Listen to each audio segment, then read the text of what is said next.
Hola amigos, bienvenidos a Universo U, el programa institucional de la Universidad de Cartagena. Mi nombre es Catherine Bello, pero adoro que me digan Cat, y hoy los saludo desde nuestro hermoso claustro de San Agustín. ¿Te has preguntado qué tiene que ver los residuos que quedan de la clarificación del agua con la economía circular? Aquí en Universo U te contamos más. Hablar de economía circular es hablar del aprovechamiento de los recursos el mayor tiempo posible para reducir la producción desmedida y la contaminación. Hoy, algunas importantes compañías del país trabajan en grandes proyectos en el marco de este modelo. Ese es el caso de Ecopetrol, quienes utilizan los residuos que quedan de los tratamientos a los cuerpos de agua. Vanessa Rodríguez, encargada del área de economía circular de la refinería de Barrancabermeja, nos explica. Los sólidos de clarificación son aquellos materiales que le retiramos al agua proveniente del río Magdalena y de la Ciénaga San Silvestre para asegurar un agua clarificada. El aprovechamiento de estos sólidos lo podemos hacer en dos grandes grupos. Uno es el aprovechamiento en obras civiles, que es específicamente lo que estamos hablando con el desarrollo de ecobloques. ¿Para qué nos sirven los ecobloques? Pues los ecobloques nos aportan mejor que los ladrillos, teniendo en cuenta de que tienen un menor impacto ambiental, porque no necesitan ningún tipo de cocción.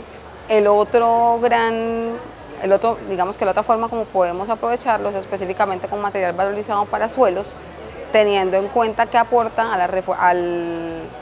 nutrientes al suelo. En ese sentido, el uso de estos residuos para realizar ecobloques que favorezcan la construcción y la arquitectura sostenible o su uso para devolver nutrientes al suelo para su reforestación contribuyen en gran medida a la economía circular del país. Latinoamérica como región enfrenta grandes retos en el manejo de residuos y su impacto ambiental. De la mano de expertos conozcamos cómo mitigarlo y su panorama. América Latina enfrenta hoy desafíos crecientes en la gestión de sus residuos. Una situación que no solo pone a prueba los sistemas de recolección y tratamiento, sino que también deja una huella profunda en el medio ambiente. En Universo U, expertos analizan los principales retos de la región y las oportunidades para avanzar hacia soluciones más sostenibles. En Latinoamérica vivimos una situación compleja porque todavía no hemos logrado garantizar para el 100% de nuestra población el manejo seguro de los residuos. ¿A qué nos referimos con ellos? A un manejo que incluya la recolección y el manejo adecuado que no origine problemas a la salud o al ambiente. Tenemos todavía limitaciones en los servicios públicos que podemos dar a la ciudadanía y bueno, esto se ve complicado porque a veces no tenemos la tecnología o los recursos económicos necesarios. Creo yo que esos son los principales desafíos. Además, estamos tratando de insertarnos en esta nueva economía circular, que nos habla de un mejor aprovechamiento de los recursos a través de mantenerlos en el ciclo productivo el mayor tiempo posible. El principal obstáculo es que la gente habla que la basura es riqueza. Y la basura no hace rico a nadie. La basura es un problema a resolver, que tiene algún rédito para la gente que incursiona en ello. Pero nadie se hizo rico con la basura. Tú no sacas nada con acumular papel y tener 1000 toneladas de papel, que lo importante es que no llegaran al vertedero. Dentro de nuestra basura, que es más del 50% orgánico, hay gran parte de alimentos. 1.300 millones de toneladas se pierden. El 40% de lo que se cosecha se pierde. Somos ineficientes. El principal reto es que cada día somos más personas en el mundo y generamos más residuos. Entonces, digamos que tenemos un poco que cambiar el chip y ya no por las sociedades avanzadas ya no se caracterizan por generar más residuos, sino por intentar generar menos y gestionar mejor esos residuos. Entonces, digamos que tenemos que cambiar esa idea de cuanto más ricos somos, más generamos, no, al contrario, cuanto más rica es una sociedad, mejor debe manejar, minimizar y gestionar sus residuos. Frente a estos retos, la educación y la academia se convierten en aliados fundamentales para el cambio. Los expertos explican cómo, a través de la formación, la investigación y la sensibilización ciudadana, cada persona puede aportar a una mejor gestión de los residuos, adoptando prácticas más responsables y sostenibles desde su entorno. El mundo tiene que pensar hoy día de que No podemos seguir corriendo delante de la basura. Tenemos que abatir basura. Y una forma de abatir bombes nace la economía circular y la responsabilidad extendida. Pero ¿qué tenemos que mejorar para entrar en la economía circular? Es un cambio de paradigma. Y los cambios de paradigma no se hacen en 2 días. Los cambios de paradigma requieren una participación de todos, la empresa, la academia y los más importantes, los que generan residuos. Necesito recursos técnicos, voluntad política, educación, educación, más educación.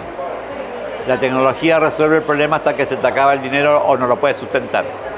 Lo único sustentable en el mundo es la educación, que lo apoye la tecnología, que lo apoye la inteligencia artificial.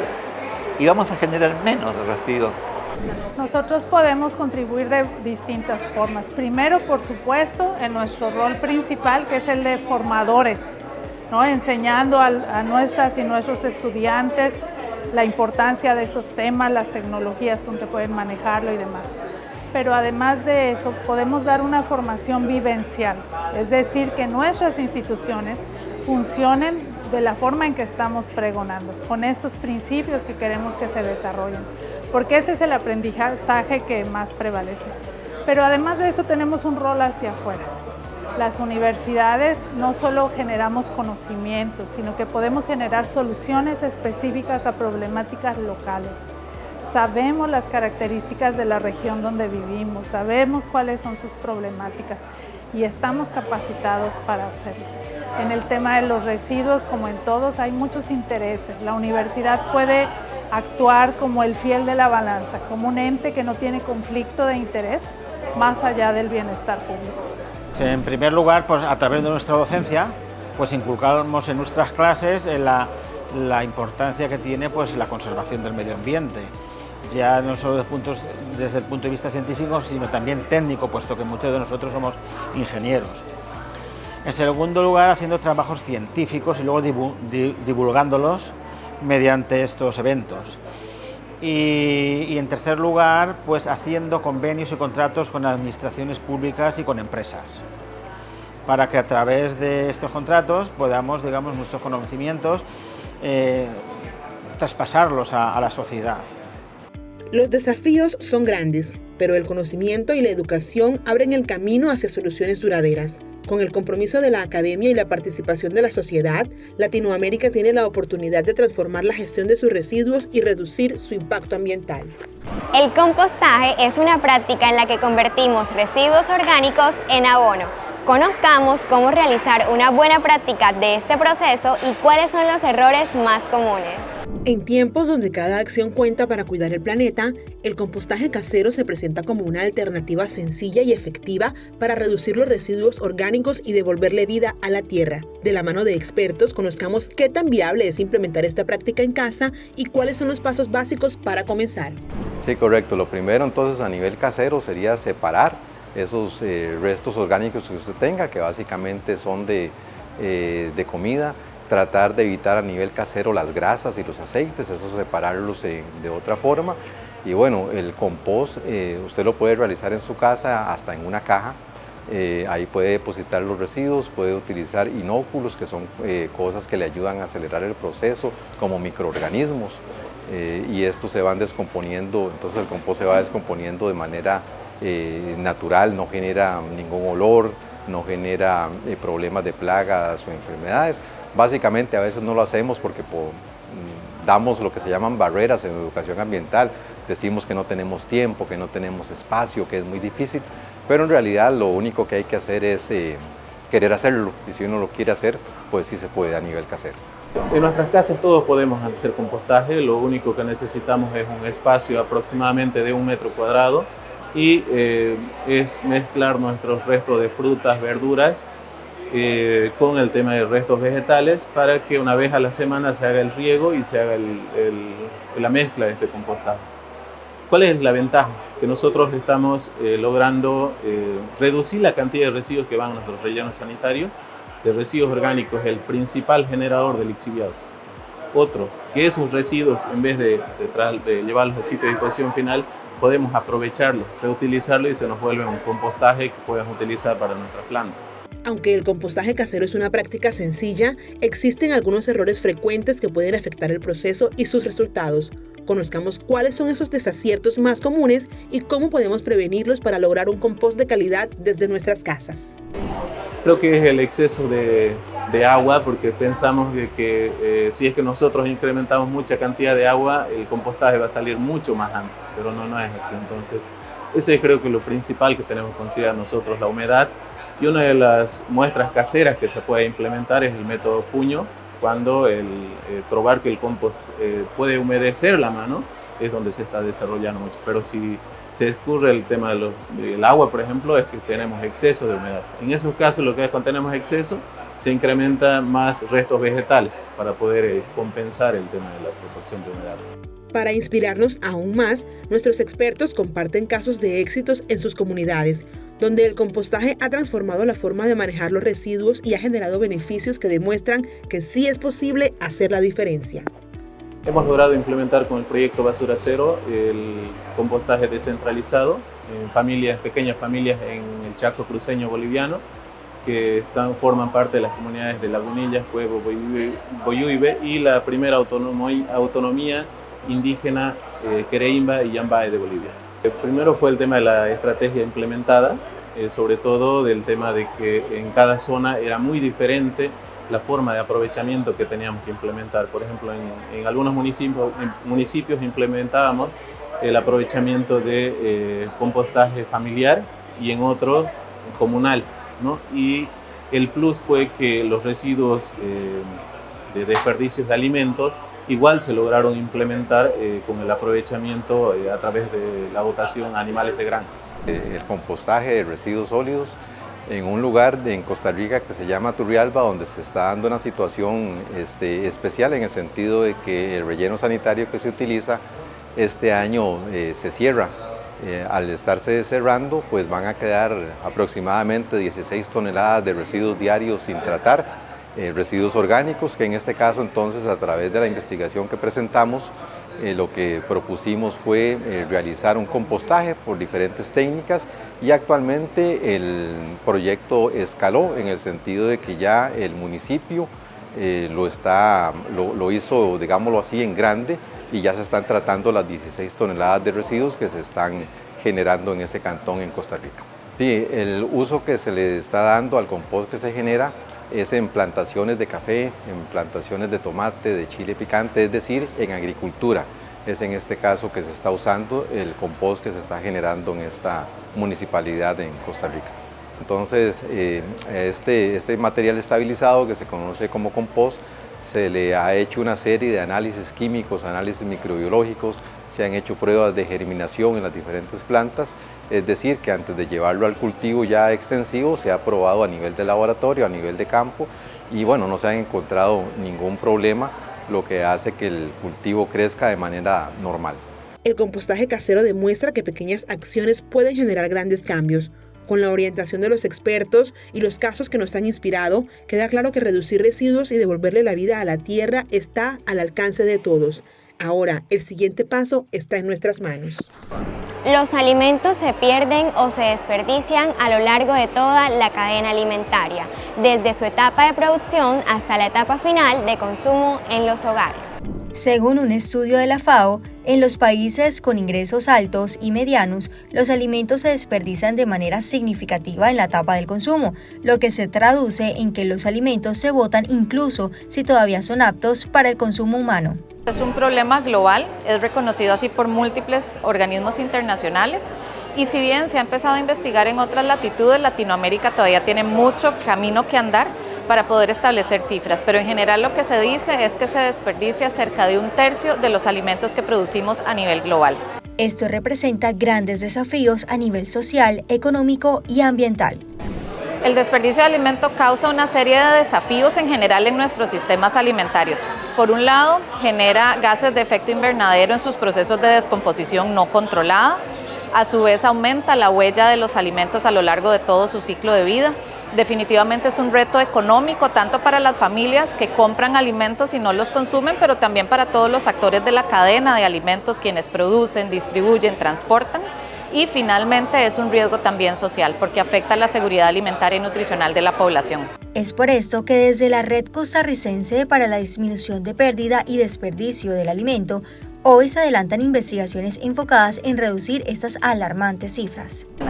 Y esto nos ha llevado a ver que las normas sociales, la intención a no desperdiciar, los factores socioeconómicos, pero sobre todo los factores habilitantes que los gobiernos locales pueden dar para que separemos los residuos, para que se traten mejor, pueden ser motivadores a que realmente tratemos de disminuir ese desperdicio de alimentos en los hogares. Hoy los invitamos a aprovechar al máximo los alimentos que compran en casa, así podemos evitar dañar nuestra capa de ozono y reducir las cifras de hambre en todo el mundo. ¿Sabías que separar los residuos en casa contribuye con el medio ambiente y también beneficia económicamente a los recicladores de oficio? Separar los residuos entre orgánicos, reciclables y no aprovechables no solo facilita el trabajo de los recicladores, también reduce la contaminación y le da una segunda oportunidad a esos materiales como el plástico, el vidrio y el papel. Sin embargo, este hábito resultado de la conciencia ciudadana no es muy común. Es por esto que en el municipio de León, Guanajuato, México, la empresa Aseo Público ha desarrollado proyectos para motivar a la ciudadanía. Nuestros dos proyectos que presentamos nacieron como una necesidad de esa cultura o de empezar a trabajar con la gente porque nosotros somos el municipio, nosotros operamos el sistema de recolección de residuos, relleno sanitario, barrido, todo. Entonces, una parte importante de nuestro trabajo es lo operativo, pero como ya también nos decía el doctor Marcel en esta conferencia de cierre, si yo no trabajo con la educación, todo esto técnico y toda esta inversión que tiene el municipio no serviría. Entonces nosotros trabajamos muchos proyectos, los que presentamos aquí fue el trabajo con los recuperadores, pepenadores o catadores o recicladores de base, de cómo trabajamos porque ellos recuperan gran parte de esos residuos a cadenas de valorización y reciclaje. Y el otro fue la reconversión del ex basurero o vertedero La Reserva a un parque metropolitano, y entonces en ambas iniciativas es desde diferentes perspectivas, como uno, separar desde casa porque le dan una identidad al ubicar a su pepenador, a su reciclador de base, y la gente participa más. ¿Por qué? Porque ya no es, nomás separo plásticos, este plástico va para Juanita, para Pedrito. Y en el tema del ex basurero es que la gente dimensione que la basura va a algún lado. Este ex basurero son 25 hectáreas, el relleno actual son 60 hectáreas, entonces al convertirlo en un parque la gente va a empezar a dimensionar que la basura no desaparece. Es un parque, pero la basura se va a quedar ahí, se hace un saneamiento y un proyecto de ingeniería para que sea un parque seguro, y vamos a tener como esas dos líneas de estar trabajando con la gente, porque la operación no para, pero tienes que trabajar estas otras líneas para que en paralelo la gente vaya aprendiendo a minimizar, a separar, a la importancia del reciclaje, a la importancia de los pepenadores y recicladores de base, y también a la importancia de no dejar basureros ahí nada más, sino que se tienen que sellar, sanear y transformar en algo útil para la sociedad. El cambio en pro del medio ambiente comienza con la conciencia ambiental, y esa conciencia nace en lo cotidiano, en la forma en cómo separamos la basura, en los hábitos de consumo que elegimos y en la responsabilidad que asumimos desde nuestros hogares. Lo que parece un gesto pequeño como clasificar una botella o reducir el uso de bolsas plásticas se convierte en un aporte invaluable para construir ciudades más limpias, sostenibles y con mejor calidad de vida para todos.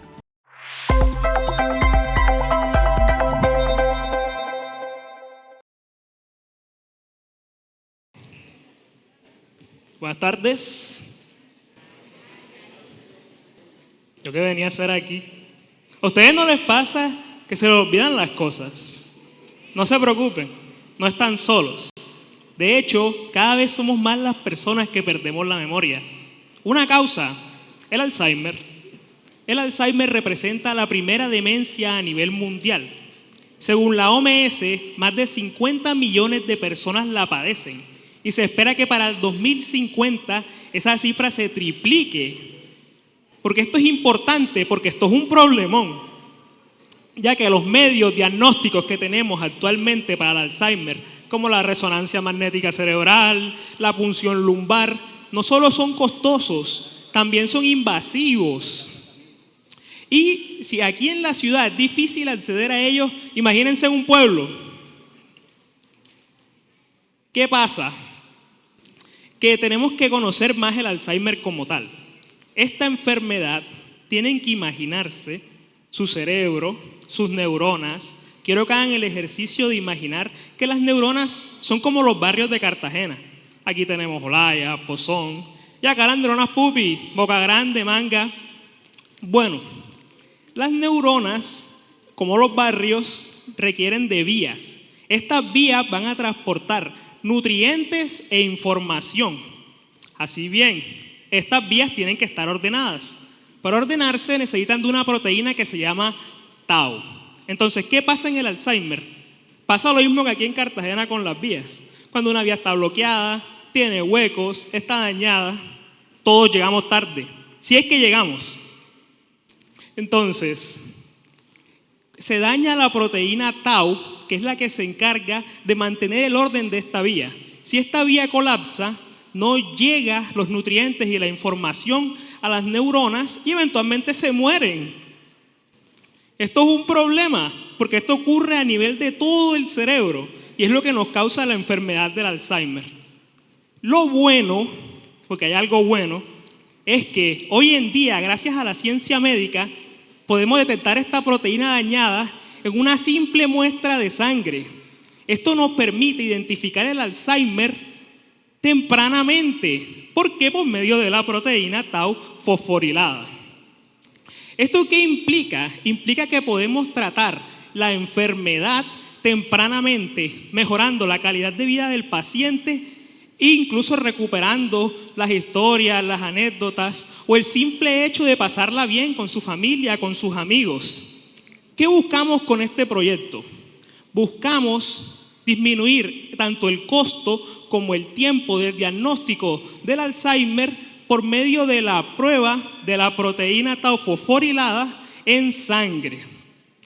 Yo espero y aspiro que recuerden esto, porque hoy en día ya es posible detectar esta enfermedad para tamizar el riesgo. Muchas gracias. Hemos llegado al final de Universo. Agradecemos su compañía y los esperamos la próxima semana. No olviden seguirnos en nuestras redes sociales. Hasta la próxima.